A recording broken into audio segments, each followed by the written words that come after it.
Oh.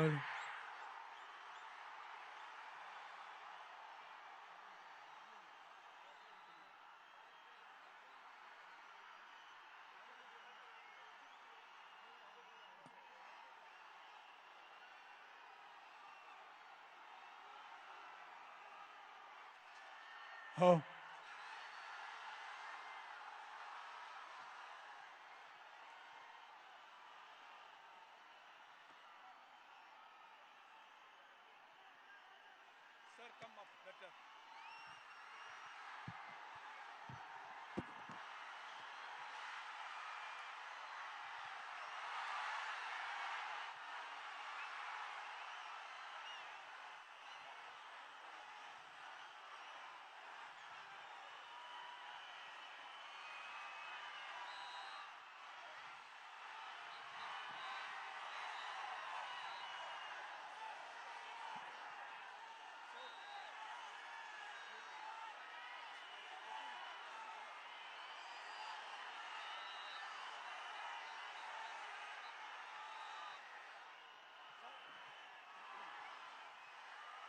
கொஞ்சம் அங்கேயே நில்லுங்க ப்ளீஸ்.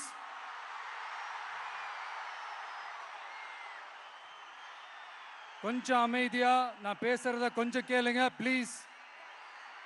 ஒரு 5 மினிட்ஸ் தான், கொஞ்சம் அமைதியா இருங்க ப்ளீஸ். ப்ளீஸ் நண்பர்களே, கொஞ்சம் அமைதியா இருங்க ப்ளீஸ். அதை தாண்டி யாரும் வரக்கூடாது ப்ளீஸ்.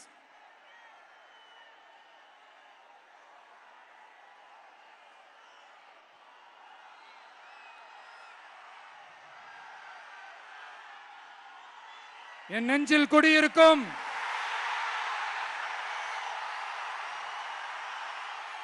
கொங்கு மண்டல தங்கங்களே,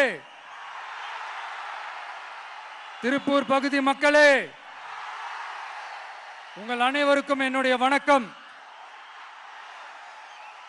டே ஆஃப்டர் டுமாரோ 16th அன்னைக்கு நம்மளுடைய தேர்தல் வாக்குறுதிகளை ஒரு புக்கா வெளியிடுறோம். அதுக்கு முன்னாடி இங்க சில பாயிண்ட்ஸை மட்டும் உங்களுக்கு படிச்சுட்டு போயிடுறேன். அதை மட்டும் கொஞ்சம் கவனமா கேளுங்க ப்ளீஸ் நண்பர்களே. ஓகே, ஆல் வெல் தேர், ஆல் வெல். பேசலாமா? கொஞ்சம் அமைதியா இருங்க ப்ளீஸ். நெசவாளர்கள், சிறு குறு நடுத்தர தொழில்கள் மற்றும் விவசாயிகள் மற்றும் காவல்துறையினர் சம்பந்தமான நம்மளோட அஜெண்டா சிலதை உங்ககிட்ட நான் படிக்கிறேன். 1, நெசவாளர்களின் தயாரிப்புகளை நேரடியாக சர்வதேச சந்தைகளில் விற்பனை செய்வதற்காக அரசுக்கு சொந்தமான ஒரு உலகளாவிய இ-காமர்ஸ் பிராண்ட் உருவாக்கப்படும். மேலும் முக்கிய நகரங்களில் வெற்றி தறி விற்பனை நிலையங்கள், ஷோரூம்ஸ் அமைக்கப்படும். 2வது, நிலையற்ற நூல் விலை மற்றும் மின்சார நெருக்கடி சுமையை பகிர்ந்து கொள்ள கைத்தறி மற்றும் விசைத்தறி வைத்திருக்கும் ஒவ்வொரு நெசவாளர் குடும்பத்திற்கும் ஆண்டுக்கு 30,000 ரூபாய் வங்கி மூலம் நேரடியாக நமது டிவிக்கு அரசு வழங்கும். 3வது, கைத்தறிகளுக்கான இலவச மின்சாரம் 500 யூனிட்டுகளாகவும் விசைத்தறிகளுக்கான இலவச மின்சாரம் 1500 யூனிட்டுகளாகவும் உயர்த்தப்படும். அடுத்தது, நெசவாளர்களின் உற்பத்தி செலவுகளை குறைப்பதற்காக அவர்கள் வழங்கும் நூல், சாயங்கள் மற்றும் ரசாயனங்களுக்கு நமது டிவிக்கு அரசால் 50% மானியம் வழங்கப்படும். அடுத்தது, நமது டிவிக்கு அரசில் அனைத்து நெசவாளர்களுக்கும் ரூபாய் 10 லட்சம் ஆயுள் காப்பீடு வழங்கப்படும். மேலும் நெசவாளர்களின் முதியோர் ஓய்வூதியம் மாதம் 3000 ரூபாயாக உயர்த்தப்படும். குறு சிறு மற்றும் நடுத்தர தொழில்களின் வளர்ச்சி, லட்சக்கணக்கான வேலை வாய்ப்புகளை உருவாக்குற துறையில ஒண்ணுதான் இந்த MSMEs. இந்தியாவிலேயே அதிகமான MSMEs இருக்கிற மாநிலங்கள்ல நம்ம தமிழ்நாடும் ஒண்ணு. ஆனா இப்படிப்பட்ட இந்த பெருமைக்கு இன்னும் மிக பெருமை சேர்த்தது யார் தெரியுமா? இந்தியாவிலேயே அதிகமான MSME நிறுவனங்கள் மூடப்பட்டதுல தமிழ்நாடு தான் 2வது மாநிலம். இந்த பெருமையை உண்டாக்குனது தான் திமுக ஆட்சியோட மிகப்பெரிய சாதனை. இப்போ இந்த குறு சிறு மற்றும் நடுத்தர தொழில்களோட வளர்ச்சிக்காக நம்ம டிவிக்கு அரசு என்னெல்லாம் செய்யும்னு கொஞ்சம் பார்க்கலாம். முதல்ல நெருக்கடியில் உள்ள குறு சிறு மற்றும் நடுத்தர நிறுவனங்களுக்கு உதவுவதற்காக ரூபாய் 15,000 கோடி ஸ்டேட் கிரெடிட் கேரண்டி ஃபண்ட் உருவாக்கப்படும். இரண்டாவது, குறு சிறு மற்றும் நடுத்தர நிறுவனங்கள் மூடப்படுவதற்கான மிகப்பெரிய காரணங்களில் ஒன்று 400% மேல உயர்ந்துள்ள பீக் ஹவர்ஸ் மின் கட்டணம். இது குறிப்பாக ஜவுளி துறையில் உள்ள குறு சிறு மற்றும் நடுத்தர நிறுவனங்களை பாதித்துள்ளது.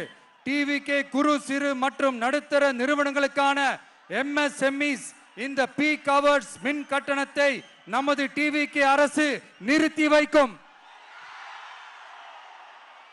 அடுத்தது, விரிவான ஆய்வுக்கு பிறகே மின் கட்டணத்தை முறைப்படுத்தும். மேலும் குறு சிறு மற்றும் நடுத்தர நிறுவனங்கள் அடுத்து வரும் 5 ஆண்டுகளுக்கு 100% மின்சார வரி விலக்கை பெறும். அடுத்தது, குறு சிறு மற்றும் நடுத்தர நிறுவனங்கள் உலக அளவில் போட்டி போடுவதை உறுதி செய்வதற்காக அவற்றை நவீனமயமாக்க ஒரு யூனிட்டுக்கு ரூபாய் 50 லட்சம் வரை என்ற அளவில் 35% நேரடி மூலதன மானியத்தை நமது டிவிகே அரசு வழங்கும்.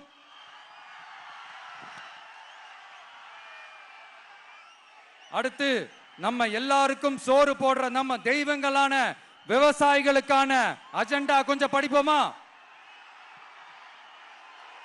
5 ஏக்கருக்கு குறைவான நிலம் உள்ள விவசாயிகளுக்கு வேளாண் கூட்டுறவு சங்கங்களில் வாங்கிய பயிர்க்கடன் முழுமையாக தள்ளுபடி செய்யப்படும்.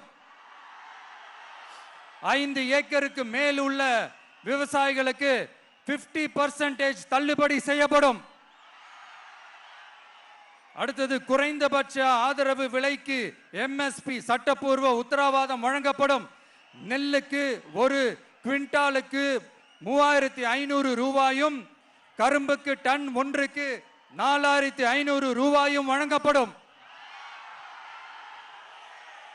உழவர்களின் தோழன் திட்டத்தின்படி குத்தகை விவசாயிகள் மற்றும் விவசாய தொழிலாளர்களுக்கு ஒரு குடும்பத்திற்கு ஆண்டுக்கு ரூபாய் 10,000 ரூபாய் அவர்களின் நேரடி முதலீட்டு ஆதரவு தொகையாக வழங்கப்படும்.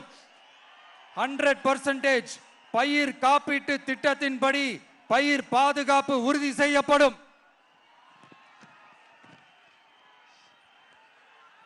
தொடர்ச்சியாக அரசு பணியை நிறைவு செய்துள்ள அனைத்து தற்காலிக ஆசிரியர்கள், செவிலியர்கள் மற்றும் எழுத்தர் பணியாளர்களை நமது டிவிகே அரசு பணி நிரந்தரம் செய்யும். மூணாவது, பதவி உயர்வுக்கு பணம் பெறும் கலாச்சாரத்தை நமது டிவிகே அரசு முடிவுக்கு கொண்டு வரும். அனைத்து அரசு ஊழியர்களின் இடமாற்றங்களும் வெளிப்படையான மற்றும் கால வரையறைக்கு உட்பட்ட முறையில் நடைமுறைப்படுத்தப்படும். 4வது, காவலர்களின் அடிப்படை மாத ஊதியத்தை 18,200 ரூபாயிலிருந்து 25,000 ரூபாயாக நமது டிவிகே அரசு உயர்த்தும். அதிக மன அழுத்தம் உள்ள பணிகளில் ஈடுபடும் காவலர்களுக்கு பணிப்படியாக மாதம் 1000 ரூபாய் கூடுதலாக வழங்கப்படும். காவலர் நலன் மற்றும் பணி நிபந்தனைகள் சட்டத்தை, அதாவது police welfare and working conditions act, நமது டிவிகே அரசு இயற்றும்.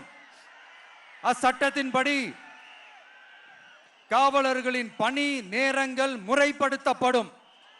அதிக பணி சுமை கொண்ட காவலர்களுக்கு வாரத்திற்கு ஒரு சுழற்சி முறை விடுமுறையை உறுதி செய்யப்படும். சலவை படியை, அதாவது வாஷிங் அலவன்ஸ் 500 ரூபாயிலிருந்து 1000 ரூபாயாக உயர்த்தப்படும். மேலும் மதுரை, கோயம்புத்தூர், திருச்சி, திருநெல்வேலி, சேலம் மற்றும் வேலூர் ஆகிய இடங்களில் காவலர் நல மருத்துவமனைகள் நமது டிவிகே அரசு நிறுவும். கடைசியாக பெண் காவல்துறை அதிகாரிகள் பாதுகாப்பு நெறிமுறை அல்லது பாதுகாப்பு பணிகளுக்கு பணியமர்த்தப்பட மாட்டார்கள். பெண் காவல்துறை பணியாளர்களுக்கென தனி ஓய்வறைகளும் நடமாடும் டாய்லெட் யூனிட்டுகளும் அமைக்கப்படும்.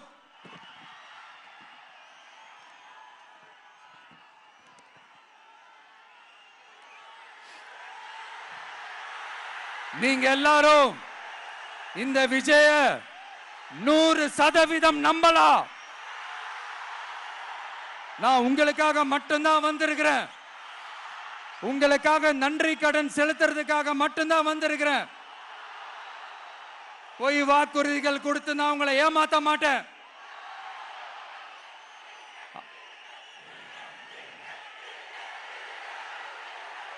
அதனால உங்க அண்ணனுக்கு, உங்க தம்பிக்கு, உங்க மகனுக்கு, உங்க பிள்ளைக்கு